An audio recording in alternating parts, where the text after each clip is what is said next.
Have you ever stayed up late, scrolling, thinking, replaying, wondering if you said the wrong thing, or what someone really meant by a text? Overthinking feels like control, but it's a trap, a storm inside your head that drowns peace and paralyzes action. But what if I told you that a Roman emperor, burdened with wars, betrayal, and the weight of an entire empire, left us a blueprint to silence that storm? Marcus Aurelius wrote, "You have power over your mind, not outside events. Realize this, and you will find strength." That one line? It's not philosophy, it's freedom.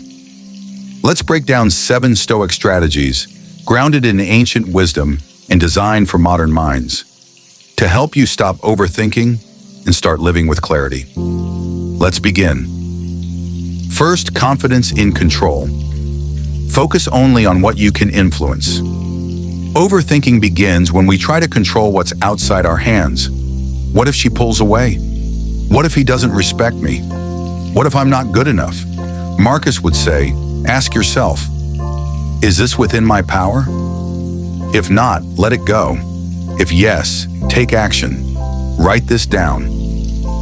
I own my response, not the result. Every time you let go of the uncontrollable, your mental clarity increases. Overthinking fades the moment responsibility becomes selective.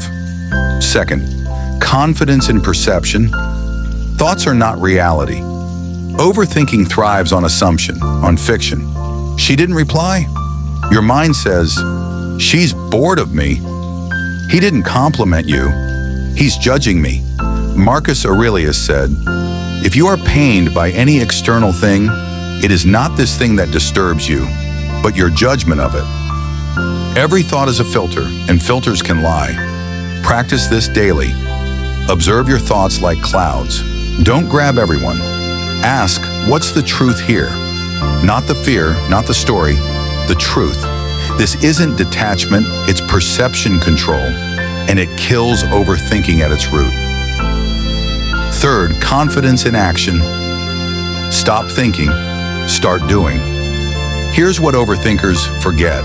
Thinking isn't doing. You can spiral about the gym, spiral about the conversation, spiral about starting something. But clarity doesn't come from analysis. It comes from motion. The Stoics believed in embodied philosophy.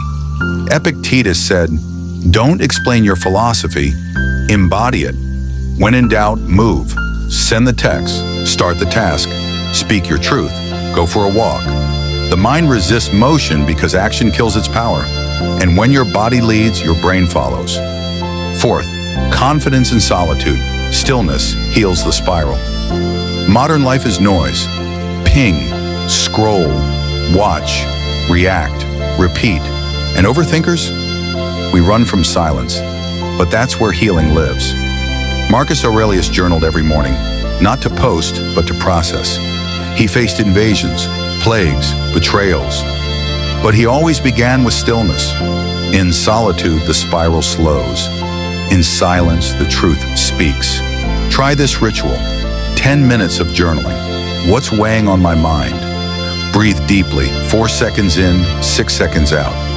Observe the storm pass, don't join it. You don't fight overthinking with more thinking.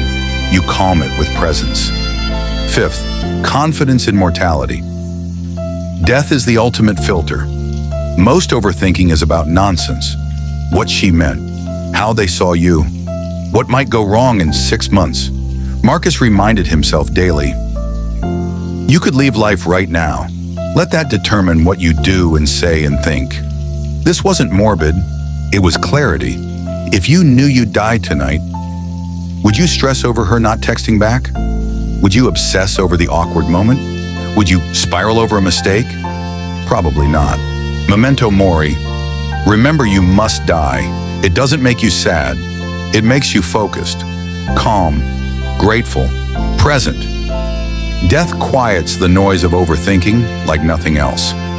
Sixth, confidence in purpose. Live by inner standards, not external reactions. Overthinking often means you're living to please others. Will they like me? What if they judge me? What if I upset them? Marcus Aurelius reminds us, Ambition means tying your well-being to what other people say or do. Sanity means tying it to your own actions. When your purpose is external, you overthink everything. When your purpose is internal, you think clearly and act firmly. Ask yourself, what do I value? What kind of man do I want to be? Act from that, not for applause, not to avoid criticism, but because it's right. Confidence in purpose equals no room for approval addiction. 7th, confidence in the present. The mind can only work here. All overthinking lives in the past or the future. Regret or past. Anxiety equals future. Clarity equals present. Marcus Aurelius wrote, "Confine yourself to the present," and the Stoics had a rule. Do today's work today. If you live here in this moment, there's no space to spiral. How? Focus on your breath. Feel the ground beneath your feet. Repeat, I am here, I am calm, I am enough. Even in chaos, this moment is enough. And when the mind wanders, gently guide it back. That is Stoic mindfulness, and it's the antidote to mental storms. Final thoughts. Overthinking isn't weakness, it's overactive potential. You feel deeply, you care. That's beautiful. But without direction, that power becomes poison. The Stoics weren't emotionless. They were emotionally disciplined.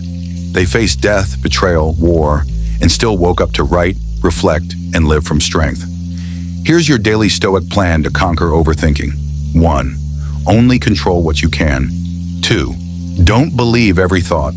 3. Move before you spiral. 4. Use silence to sort emotion. 5th, let death clarify priorities. 6. Follow your purpose, not their opinions. 7. Live inside this breath, this moment, right now. Practice this, and you'll feel it. A lighter chest, a focused mind, a steady heart. The world might stay chaotic, but you will not, because your mind will be ruled, not by fear, not by worry, but by wisdom, just as Marcus Aurelius intended.